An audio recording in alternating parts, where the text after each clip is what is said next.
Every good hero and villain has an origin story, and the hero of the Los Angeles mayor's race is Spencer Pratt, who is taking his righteous indignation against the leaders of California as his house was burned to cinders, his entire life destroyed. Even though he was a Hollywood celebrity, he's been left with absolutely nothing. Like so many people in Los Angeles, they've realized the city of angels is actually hell. And he's now running for mayor. He's putting his money where his mouth is and actually doing something about it. And there's deep respect for Spencer Pratt for doing this. And he just dropped a banger of an ad. It's done major views, 11 million views, 17,000 reposts, 112,000 likes. Spencer Pratt of the Hills really running for mayor and really making a dent. Listen to this ad. This is where Mayor Bass lives. You notice something? Or here, where Nithya Raman's $3 million mansion sits. They don't have to live in the mess they've created where you live. This is where I live. They let my home burn down. I know what the consequences of failed leadership are. That's why I'm running for mayor. For my sons and the rest of us Angelinos that want to stop these corrupt politicians from destroying our city. We are going to get the golden age of Los Angeles back. This is where Mayor Bass lives. You notice something? Or that's really strong ad. 30 seconds. Sharp, sharp, sharp. Wow. And getting tons of love. Tons of love. Everybody's saying it's one of the best ads that they've ever seen. Here we go. I'm telling you, this guy's going to win. Apparently, this was shot in 3 hours. 2.5 hours of driving to locations, written the night before, improv the lines, no consultants, no crew.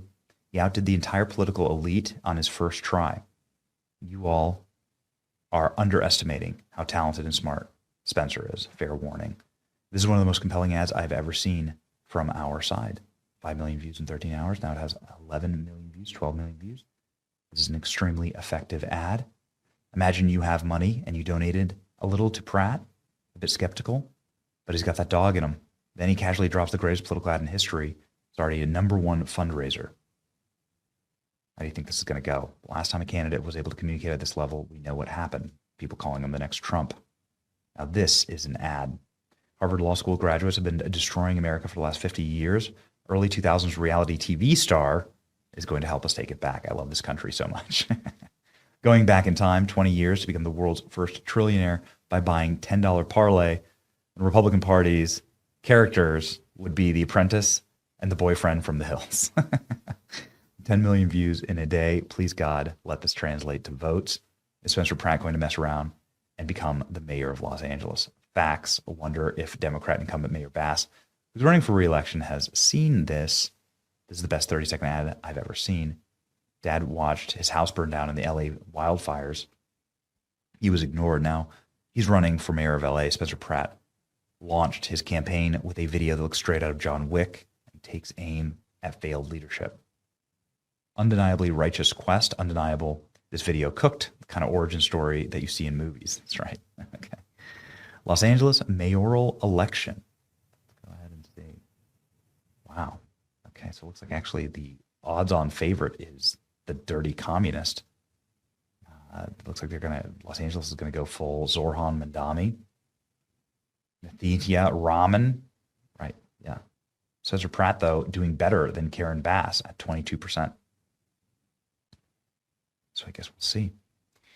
There's been a lot of arrests in LA, a lot of anti-fraud in LA. There's been a lot of energy behind Spencer's run. We were there early.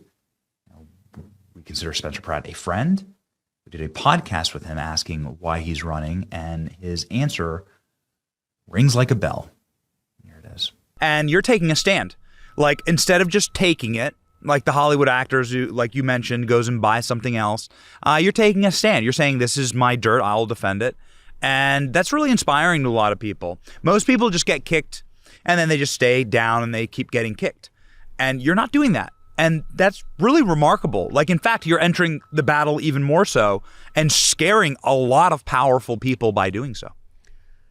Well, the key I try to do, and I would recommend it to adults, younger people, anybody, is to just stay driven in facts. Like, I never use party words. I don't think I've ever said either party in a sentence, because that's not for me. I focus on facts and numbers and statistics and really try to get the truth and build off of that. And that helps me cut through all of it, because people get so caught up in being on a team or this. And I'm not saying anybody's wrong or right, but what I stay in my messaging is just like, oh, this burned because of this. They didn't have this water, just that anybody with a brain goes, oh my God. And so if you want to have any movement with anything you want people to have, you have to be in facts and true facts, not facts from the people you want the facts, like the actual facts. And everything I've ever posted is facts. They can try to be, oh, he's a conspiracy, he spreads disinformation. I will die on everything that I posted, because it is 100% true. How do you save LA? Not just the homeless thing, but like, how do you save LA? Because I think that everybody has become kind of a meme, right? California's become a meme. I don't live here, but the whole rest of the country kind of looks at California, looks at the problems, and they're like, whoa, man, like, this is a state that was gifted. This is the most gifted state geographically, most gifted natural resources, has so much. I call it the crown jewel of America. And yet you can see it, in all the numbers, number one, and all the things you don't want to be number one in: job losses, poverty, taxes, crime, and people outflowing the state. People leaving. So how do you fix something like that, specifically LA? Well, I go back to what I know and what I experienced with the fire aid scam, and that's just $100 million. And I know how much $100 million could have actually helped fire victims. Yeah. So it starts with all the money that's getting scammed and going to things that people wanted it to go to on the, no matter what party you are, it had a purpose. $24 billion? $24 billion for homelessness? That's $170,000 per homeless person. No, and again, that's the price of a house where I come from. People will argue, go look at the audit and go look at this. I don't need to, because I can go look that $24 billion makes a big difference in anything you do. Right. So if you're increasing something, whatever that audit and whatever that list, it was clearly, even if it wasn't stolen or scammed, you spent it on the wrong things. So it's like, you go buy a car and you spend a bunch of money and it's a terrible car. Yeah, you still bought that car, but it was a terrible car. So whatever those investments were, they were terrible. So that is the bottom line. Like, it's as simple as making sure the money for all these things that everybody wanted to go to these things to help goes to it. And then past that, that's a big change, because in my mind, if you gave me $24 billion, I know what I could do if I was being honest and genuine, and it was going to people not making salaries, and it wasn't, you could do a lot with that type of money.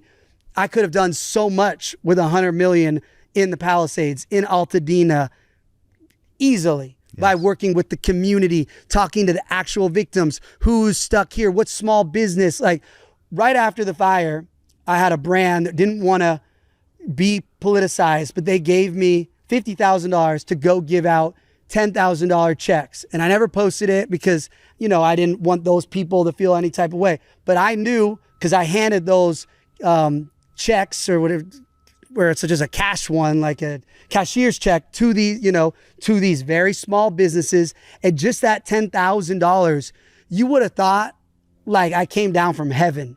So if $10,000 to these small business fire victims created that like hope and energy and whatever, what can you break up 100 million to? So let's expand that to the 24 billion, or, I don't even know the numbers, and that's how they will try to come at you, because I don't have them factual, but the numbers are so big that it's enough that we can save LA, we can save California. People who are taxed want their money to go to the things that they want fixed. Yes. People don't want to see encampments. They don't want to see people on drugs. Both sides, whatever political party, any human beings don't want to see dogs getting tortured, killed, mutilated. These are the things I focus on, that are just common sense, basic humanity things. And I think it starts with the money. I know that we're up against a hard out, but listen, I think the most inspiring thing about your story and what you're doing here is that people aren't used to seeing celebrities do things for good. They're used to seeing celebrities like build well in Africa, that's fine, but like they forget their own communities and they forget their country. And celebrities don't work on behalf of their nation, and they don't work on behalf of America, and they almost feel ashamed of it. And like, you're holding down for your community. It's neat to see a celebrity actually do that. That's what's inspiring.